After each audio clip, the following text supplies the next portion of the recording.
Welcome to Copy Chief Radio. Today's show is a freelancer's journey episode where successful freelancers share the tactical moves that catapulted their careers through the phases of the freelancer's journey. To see all 7 phases, where you are now, and how to move forward, head over to copychief.com/phases. To check out all the Copy Chief Radio episode types, go to copychief.com/CCR.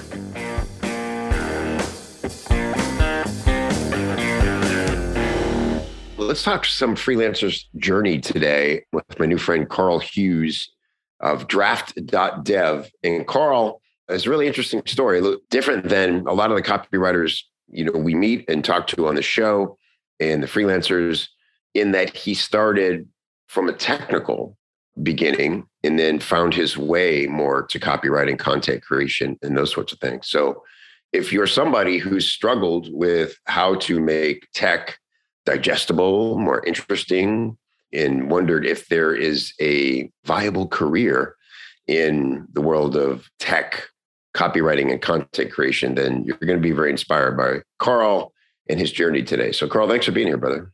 Yeah, thanks, Kevin. It's an honor to be here. I'm familiar with Copy Chief and your work, and it's really cool to get to talk to you and share a little bit of my journey. I hope it's inspiring to people. Thanks, man. Yeah, I appreciate that. I think it will be, because it feels a little bit like a black hole in the world, at least that we know, in direct response copywriting is, there's B2B and there's some tech stuff, but it's like, I don't know, it just feels like one of these outlier industries. But clearly, as you'll show us, you've grown this, I'm sure, by demand into a big company for yourself. So I guess let's just start with, like, what is the reality of tech copywriting, content creation? And then we'll go back to your origins. Yeah.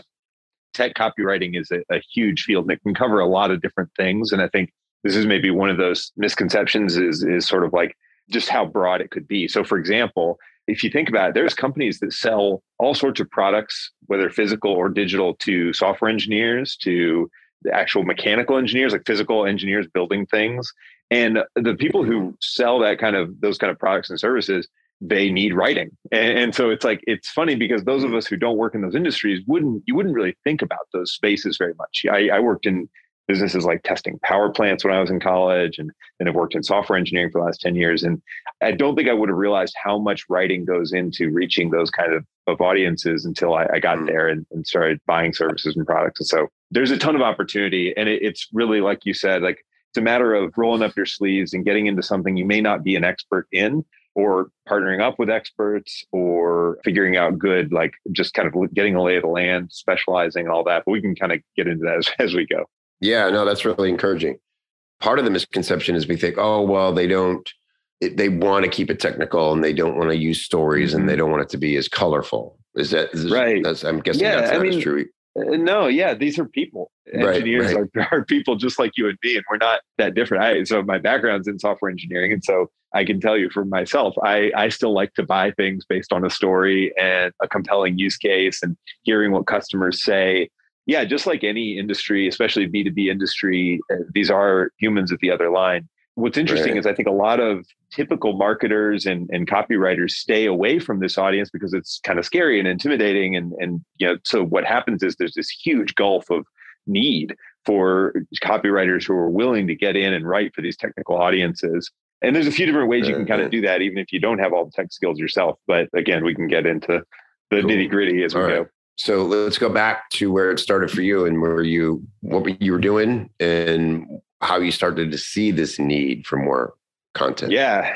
So I was a software engineer and then eventually engineering manager and kind of team lead at a couple startups over the last few years. And probably about 5 years into my career, I was blogging pretty consistently on my own personal blog, just about software topics, because there just weren't many people writing about it. And I had always liked writing as a hobby. And eventually, probably, again, a few years ago, companies started reaching out to me and saying like, hey, look, we ran across your blog post on this software engineering topic. Would you mind writing something similar or something related for our blog? Those outreaches became more frequent. And what I realized a couple of years ago was that Oh, there's actually a ton of companies out here that are selling a product to software engineers that want software engineers to write authentic, technically deep, interesting content for them. So that's sort of the genesis of draft.dev. What we've sort of focused on has been blog content and tutorial content aimed at software engineers, written by software engineers. So we sort of, and as a company now, we merge editors who are like, they're good writers in their own right. They're developmental editors who are really doing a lot of refining work and storytelling work on top of software engineers who kind of go through and write the technical bits of the articles. And we build up a process that allows us to write really deep technical content that's also interesting. We're really focused on blog posts, but the same kind of methodology and the same sort of like need applies to all sorts of things like page copywriting, email copywriting, social media, just any kind of writing that you can think of. Well, that's really cool, man. It almost brings to mind what I imagine it would be like to create a video game where you're very much merging those two worlds, right? Like absolutely filmmaking and tech for it to be interactive. It's definitely one of those things that I think a lot of industries would benefit from having professional writers work with their technical subject matter experts. And it's something I've realized is way underdone, and something that, you know, again, for opportunities for people listening, like just finding a pool of technical experts to kind of work with on this kind of writing and content is really valuable if you can do it. And where does it show up mostly, this content? Primarily, we write for companies' blogs. You know, it's interesting. There's kind of a fine line in our field between blog content and marketing content and documentation, because we'll write a lot of things like how to use X company's tool to improve your continuous integration pipeline, right? It's all this jargony, big words that software engineers know. But at the end of the day, what they're trying to do is market their product. So it's helping users. It's kind of walking them through how to use something, but also being helpful and selling the product and its value. There's also more salesy, directly salesy content, like why our tool's the best, or comparing different software tools for developers. But in any of those cases, I mean, the goal is like partially marketing and partially support, partially helping people make the case. What I found a lot in these kind of technical companies that are selling to engineers or selling to a technical user base is that a tech person might just be one of the key personas to sell to. There might be like a business manager who's involved, but there also might be tech gatekeepers who are going to say whether or not this tool will fit their needs. And so what companies need is a lot of supplementary marketing / documentation material to pass over to these technical people to ensure that they're like going to let the product come in. So you want to make sure you've got content that sort of like gets you over those gatekeepers. So yeah, it's almost like you essentially have to write 4 different pieces to sell one product in a sense. I mean, you literally like write it differently for the sales manager compared to the IT manager, that kind of thing? Yeah, exactly. Let's take a really specific example. Say you're a company selling some kind of security tool, maybe like a network access tool or something like that. You know, if you work for a big company, you have to log into some VPN and then you get into your accounts, right? So if you're a company selling a VPN type software, you need to sell to the IT leadership. So that might be a CTO or CIO. You need to sell to the actual IT like managers who are going to implement this with their teams. And then you kind of need to sell to the business side that actually is going to be going and working from home and dealing with the logins and the annoyances if it doesn't work or the downtime. And so there ends up being these really complicated sales that can take months, but content is a super great driver to push those forward, because then people see, you know, you could write pieces for these IT managers, they'll be implementing it, showing them how easy it is to use, how great it is to maintain, all your support's responsiveness, et cetera. So yeah, that's kind of where it all fits in. And I know it's probably complicated, but you know, at the end of the day, a lot of these B2B enterprise sales are pretty complicated. Yeah. Yeah, no, it's fascinating. I really love this. It brings to mind how important it is when you focus on, this is a big niche, but you know, there's so much complexity and nuance to just being the leader in this market, where there wasn't a solution like this before, to the point where people were coming to you. I want to highlight that as well. I talk a lot about, Karl, something called, you know, authority content, which is what it sounds like, you know, and the best kind of authority content is when it happens organically. That's when I started a blog, it was literally like, well, first of all, I thought I was supposed to be blogging. Nobody told me I didn't have to blog, but I used it as a way to solidify the things I was learning. Right. And so I would sort of like I look back now and I realize I was teaching what I was learning because I had no one else really to talk to about it. But then it grew. It's so cool for you that sounds like doing a similar thing. And then all of a sudden people are like, hey, could you do this for us? Obviously the need is there. So what happens after that? Are you now trying to keep up with this client demand on your own as a writer, as a freelance writer? The timeline and story, how it went, a couple of years ago when COVID struck, the startup I was working for at the time, I was an engineering manager, had a team I was leading, and we were going along and everything is fine. And then COVID hits. We were in the education market. All of a sudden, schools stopped spending money. They stopped taking sales calls. They just don't know what they're going to do next year. So we sort of went into hunker down and like tighten up the reins mode where, we started letting go of people. We started cutting people down to part-time. I voluntarily, but also just like, for the good of the company's survival, said, I'm going to go down to half-time and I'm just going to do some writing on the side. It was just like, let's just fill the gap here. I want to stay active and do stuff. Maybe I'll get to meet some people and get more work out there that may lead to another job, right?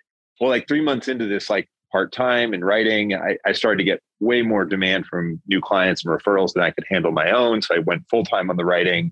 Really quickly after that, it was, continuing to grow. And so I just figured I'd go ahead and start hiring other writers and see what happens. And then, by the end of 2020, I think I hired my first editor part-time to help me out. And then in 2021, it just blew up and we ended the year with close to 10 full-time employees and about 100 or 150 writers, I think. And it's just continued to grow since then. So it is market demand, but it's also one thing I always tell freelancers is you can never stop looking for new business, even when you have a full plate. You sort of have to figure out how to build yourself a wait list or whatever. Even if your goal isn't to build an agency, it's like my mentality was I'm always going to try to spend 50% of my time on sales and marketing and 50% of my time executing for clients.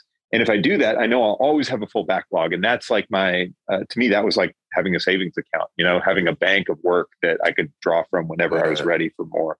Man, you're the greatest case study that I didn't engineer myself. Well, no, I think, but the things you talk about though, and like, we were talking about this before, like I'm familiar with your work and I run across it. It's like people giving advice like you're giving, that's exactly what I was listening to the whole time, and oh, that's awesome. So I will say that, maybe I didn't work with you directly, but at the same time, like I knew the mentality and the philosophy just from talking to enough freelancers and listening to podcasts, all this stuff. Yeah.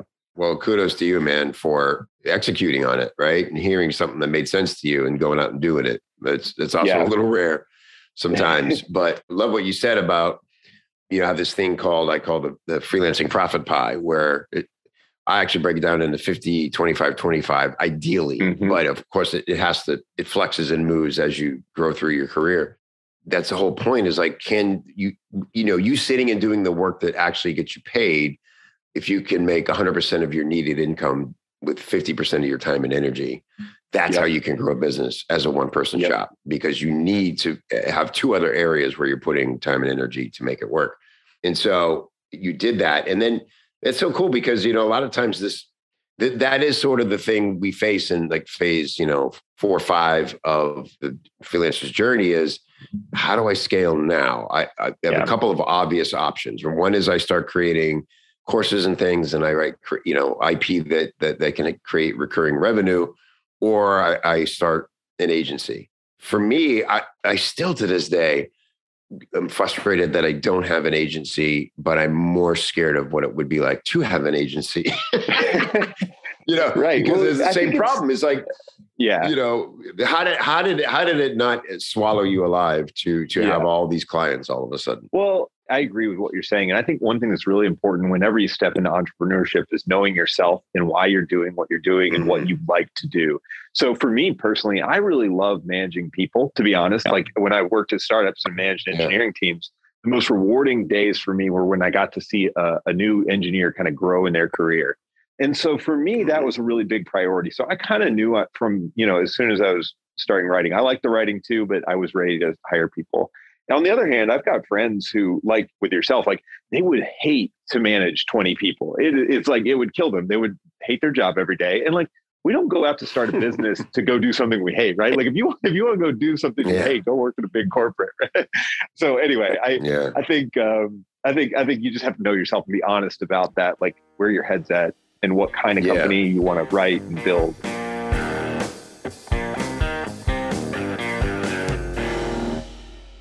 Hey, business owners, I know you're busy. It's right there in the title.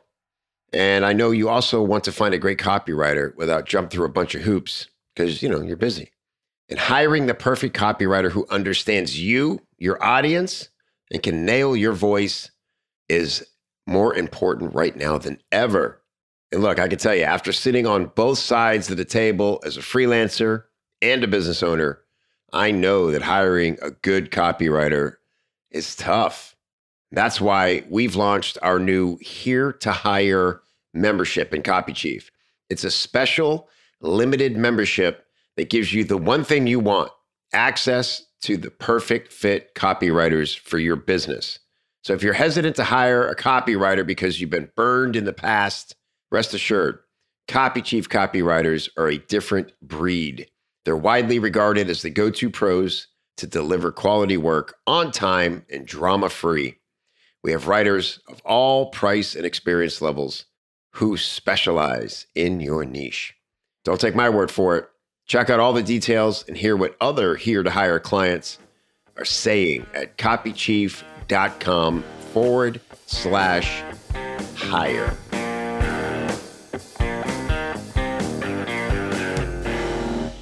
I'll tell you this, and maybe it's also like what you want to do and don't want to do. There's this thing where some people just get stuff done. I think I'm an overthinker partly, and that's why, because I actually also love managing people. I really love that part of the way the business is structured now. But if it hadn't been for Rachel Mazza, who coming on and agreeing to partner with me to do sort of like the physical heavy lifting of building a team and hiring and interviewing and all those things. And if I didn't have Mary and deciding to lead up, who it used to be me, her, and one other person running the whole company, and now she's just in charge of HR and finance, right? Mm-hmm. And if it hadn't been for that leadership team, dude, I don't know how I could have possibly gotten all that done. Are you just I'm sure you could. Are you very efficient?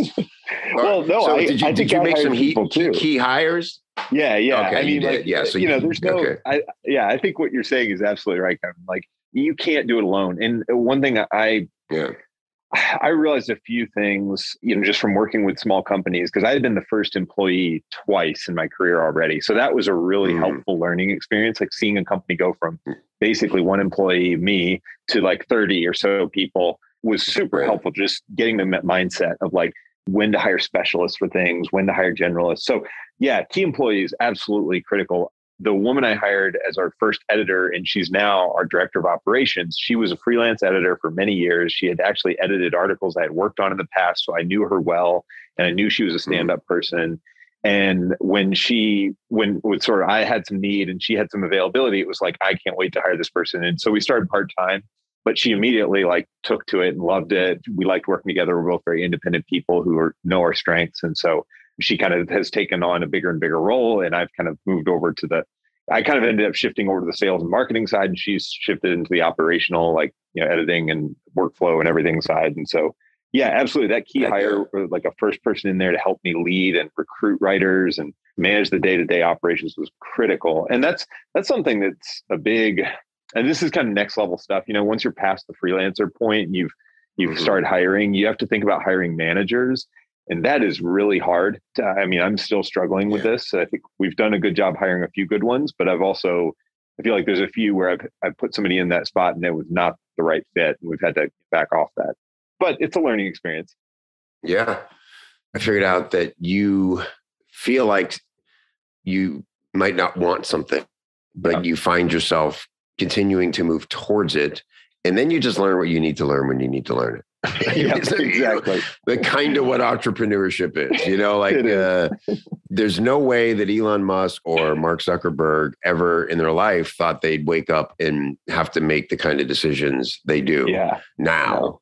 Yet they make it seem almost easy. And we're capable of way more than we think. And I love what you said about kind of knowing yourself first. And if you cringe at something, or if something feels daunting, maybe don't lean towards that. Yeah. And, this is also another thing about that intimidation factor. I've always felt a little bit of that imposter syndrome, even as we've grown it, like on the outside, it looks like we're running this amazing, successful business. But every week I'm like, what am I doing here? Do I really belong here? Is this like, do I know what I'm doing? Yeah. And I'll say that like, that's normal. It never goes away fully, but Yeah. having a community around you that is going through similar feelings and things can really help at whatever stage you're at, whether you're a freelancer, having a freelancer community, or you're running a business with 10 employees and you have a community of small business owners and things.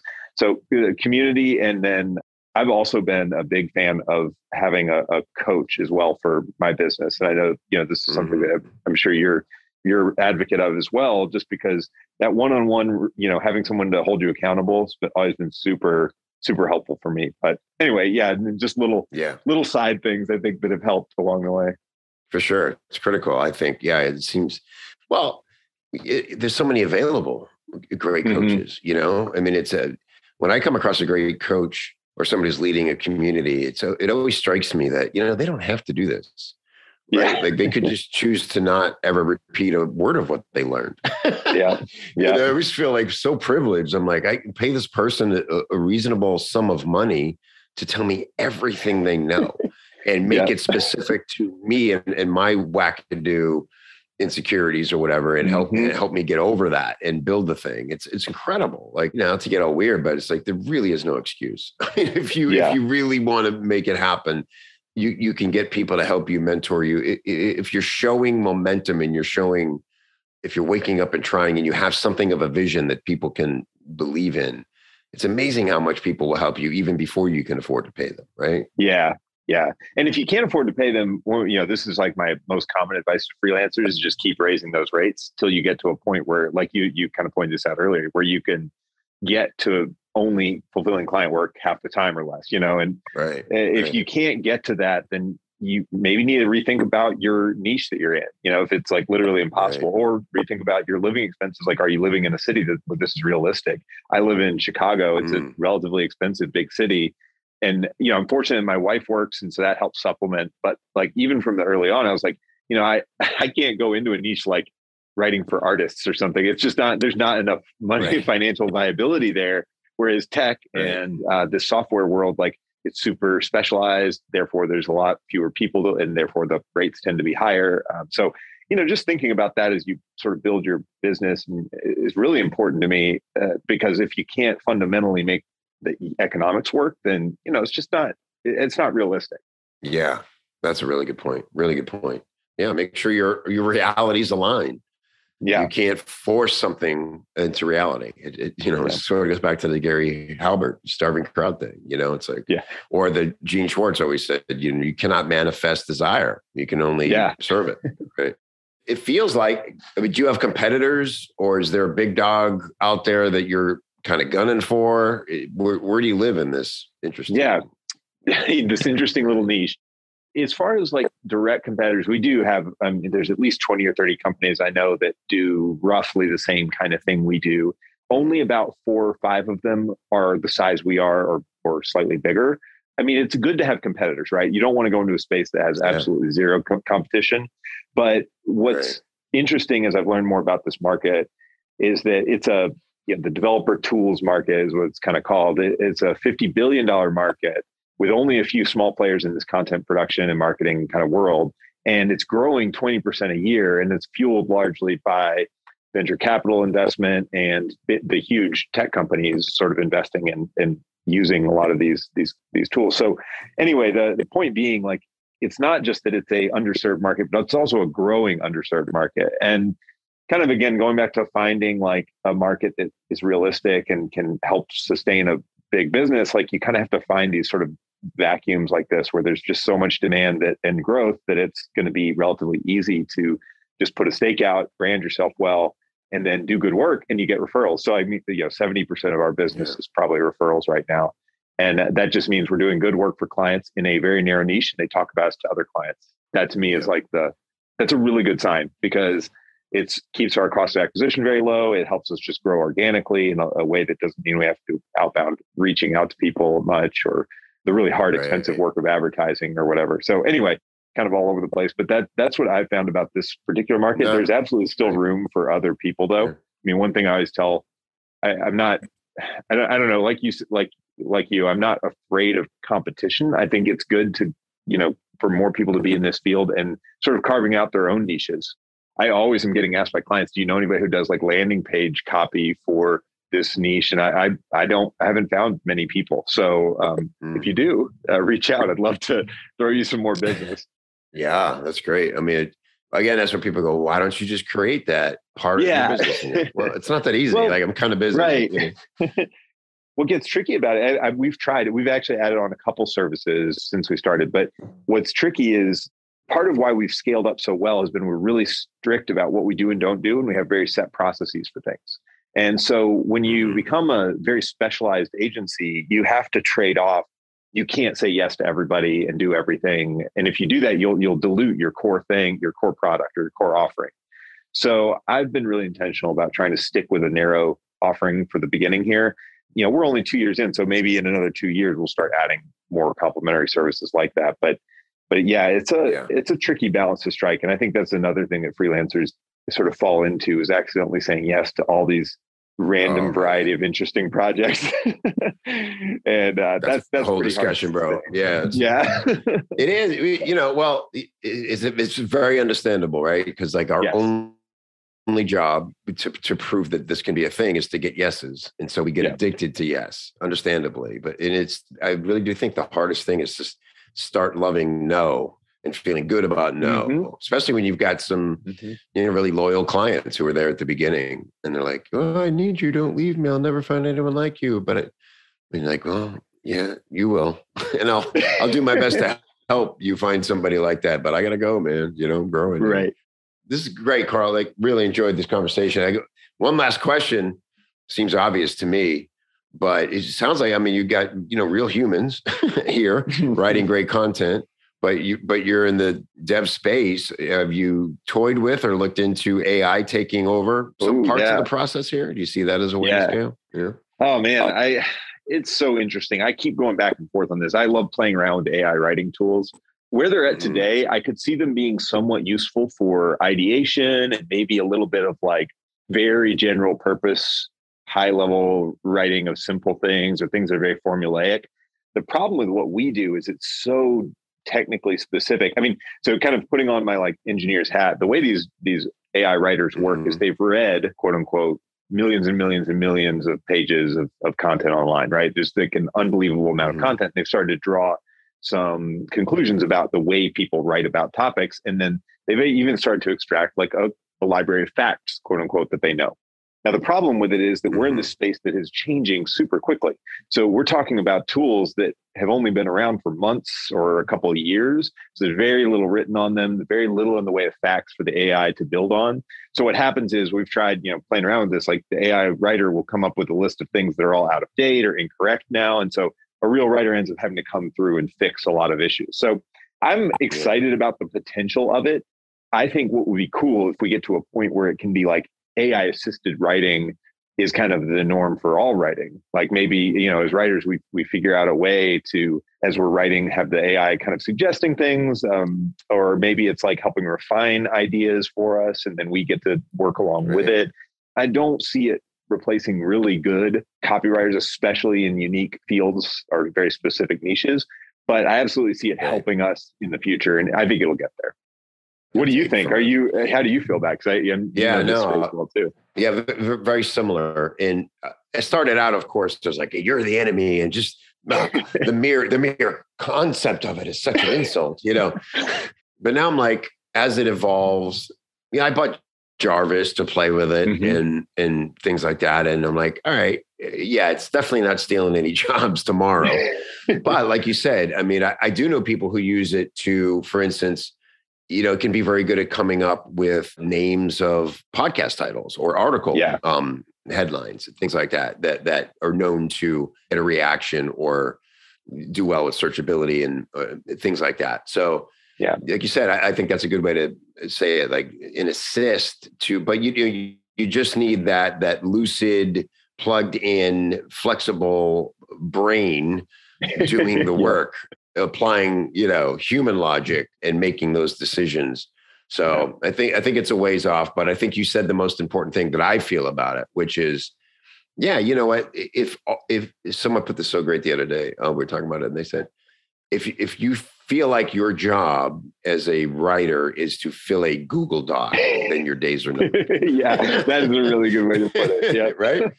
Yeah, I always like that can be. Yeah, go ahead. Oh, go ahead. No, I always liken it to accounting. People, years ago talked about how Excel or some, machine learning on top of Excel was going to replace accountants. And the reality is not at all. Right. It's just helped them. Like maybe fewer accountants can do more work, but business gets more complex. They have other things to do. Like tax codes get more complex all the time. There's always something. Right. So yeah, I don't look at technology as something to fear, but unless you're right, like you're the person who's literally filling in gaps in a Google Doc that, just kind of mashing words together. But I doubt that's a lot of your audience, at least. No, but it does emphasize the need to continue specializing. And, I think focusing in an area, you're again, a great example of this is where it's like, okay, let me just let my natural momentum take me some interesting places. And you were pushed there a little bit by the lockdown and the conditions there, but you embraced it and just did a thing you already loved, which was writing about something you already cared about and knew about, which was software development. And here we are. So really cool, man. And curious. So some people, are you hiring? How does it work over there? Is there a way where people can apply to you if they're interested in working with you? Yeah, great question. Yeah, we're always hiring writers, especially subject matter expert writers. If you're into software engineering tools and you know this space, draft.dev/write is good. And then we have editing and developmental and copy editing jobs open. So you can look for draft.dev jobs. I think you just have to Google it because it's on a third-party site. But I don't know if we have any open right now, but we probably will by this summer. So always looking for people there. And then would love to, I'm also happy to be available as far as if anybody in the audience has questions, they want to just like hear suggestions for this niche or just, learn about it more. Karl at draft.dev, happy to help. Oh, thank you, man. I'll tell you what, when you are ready to hire writers, come in a Copy Chief and let's just post up an offer, a job, application. Yeah. And then, absolutely. Maybe that'll be helpful. So cool. Karl, this was great, man. Really enjoyed meeting you and it's exciting what you're doing. I'm glad we're friends now. Yeah. Thanks, Kevin. I look forward to staying in touch. All right, buddy. Talk soon. It's draft.dev, everybody. Go there, learn about what Karl's doing, get inspired, and you can even apply to write for him, or if you need this kind of content, he can serve you right away. So draft.dev. Talk soon, man. Hey, don't forget your goodies. Head over to copychief.com/copychiefradio to get some great free stuff to help you put the things you hear on the show into action for your business. Copychief.com/CCR.